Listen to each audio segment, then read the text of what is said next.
Nos últimos anos, os super-heróis e outros personagens antes considerados atrativos apenas para o público infantil conquistaram milhões de fãs por todo o mundo, sempre tendo destaque nas salas de cinemas. Até a nossa icônica Turma da Mônica ganhou 3 filmes e vem mais por aí. Mas é como diz o velho ditado nerd, a base são sempre os quadrinhos.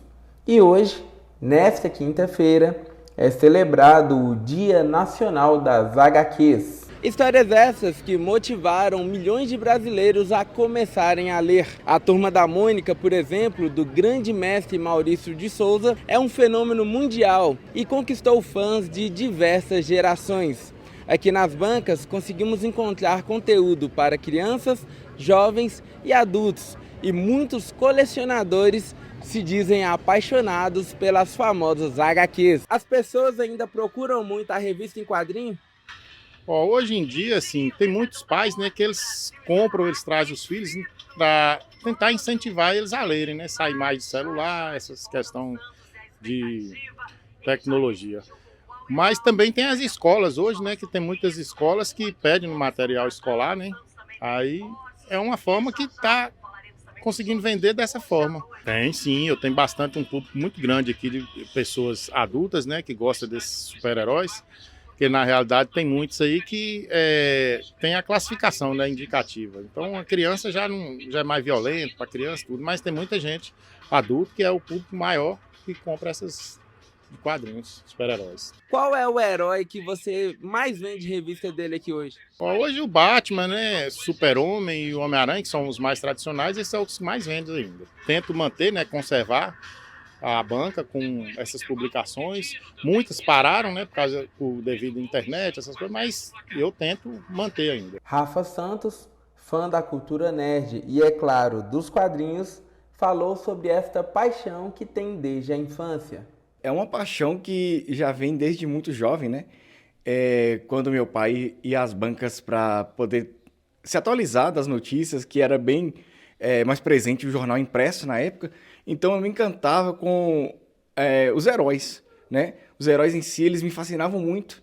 Então, uma paixão pelos HQs do Batman, do Superman, dos X-Men, fizeram uma base assim que eu comecei a gostar muito e me interessar. Então eu sempre pedia que meu pai ia, lá com 7, 8 anos, sempre pedia um HQ, uma história em quadrinhos daquela e viajava naquelas histórias ali maravilhosas. Você lembra qual foi a primeira que você leu? Eu não lembro qual edição exatamente, assim, mas foi uma história dos X-Men que me prendeu e me quis aprofundar.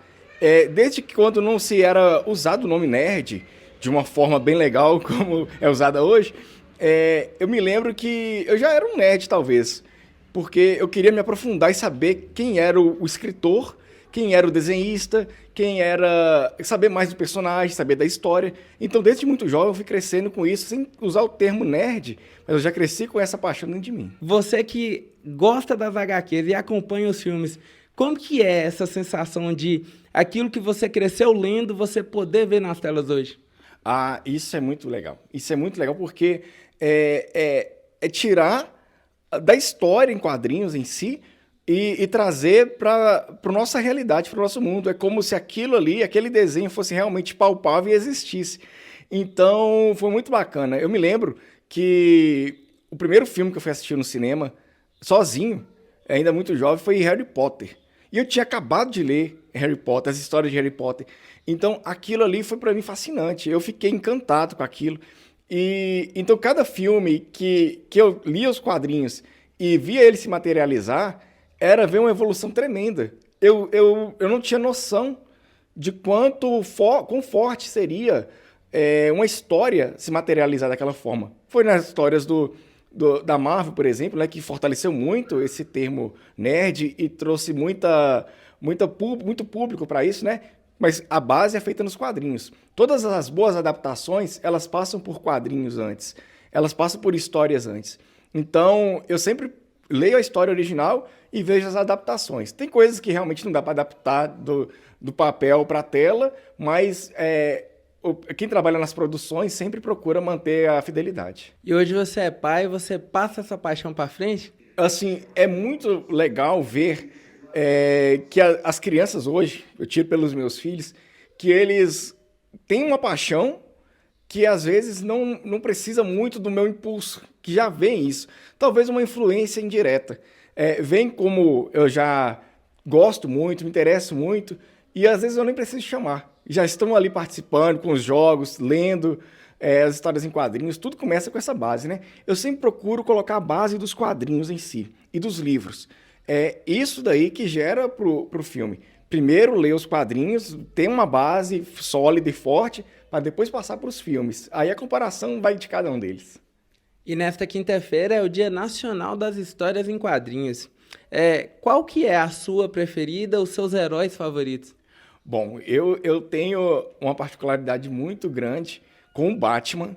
Eu assim, gosto muito das histórias do Batman, que realmente fizeram uma base muito bacana. E é um herói, né, que passou por traumas na infância e cresceu como pessoa e teve todo um desenvolvimento. Então, eu acompanhei o desenvolvimento do Batman em várias oportunidades, em vários universos, em vários termos. Então, eu vi que o Batman, as histórias dele prendem muito, principalmente pelo seu cartel de vilões. Os vilões do Batman também, prendem muito as histórias. Então, cada história dele leva uma sub-história, então sempre nos mantém presos ali. Em especial, eu destaco o Cavaleiro das Trevas, que é uma história não canônica, mas é uma história que passa num universo diferente nas HQs, que realmente tem um desenvolvimento muito bacana, mostra realmente o Batman em essência, ou que ele deve sempre ser retratado aí nas telonas. E pra gente fechar, para quem hoje nunca leu um HQ, eu nunca li um HQ, mas vi a entrevista, gostei, quero ser fã, qual que você indica para a pessoa começar? Bom, quando não lê uma HQ, que é uma história em quadrinhos, é bem difícil. Porque já até nas provas, nos simulados, vinha aquelas tirinhas. Eu me lembro que vinha aquelas tirinhas do Ziraldo, que vinha do Calvin Haroldo. Ali são histórias em quadrinhos, mesmo que tinha 3 quadradinhos ali de cena, mas são histórias em quadrinhos. Então, tem muitos artistas muito bons, como a nossa grande lenda, que é referência, que é o Maurício de Souza, que tem histórias muito boas também. Então, você tem que ir muito pela sua paixão. O que mais te cativa? Olha, eu gosto muito de histórias nacionais, como tem a do Chico Bento, como tem a da Turma da Mônica. Então, vá por ela, siga essa linha, continua, vai lendo, vai desenvolvendo ali. Olha, eu gosto muito de heróis, então eu te indico a começar pelos X-Men. São heróis que identificam muito com a sociedade, um público mais jovem, que foi rejeitado pela sociedade, enfim. Eu também gosto muito de histórias de mangá. Mangás são os quadrinhos japoneses, né? Os quadrinhos japoneses, em especial Dragon Ball. Então, os mangás são muito bons para aquelas pessoas que gostam de histórias japonesas, que é o shonen. Shonen também é um paralelo que eu faço aí, para quem não sabe. Desculpe se eu estou falando bastante, mas é um paralelo que eu faço para histórias de jovens adolescentes, entre 12 e 18 anos, que geralmente o protagonista é masculino, e ele passa vários conflitos e tal, mas é muito voltado para levar de uma forma bem descontraída. Então, os mangás também são muito bons. Então, vai do gosto de cada um, e que você mais gosta, segue aí que você vai ser muito feliz.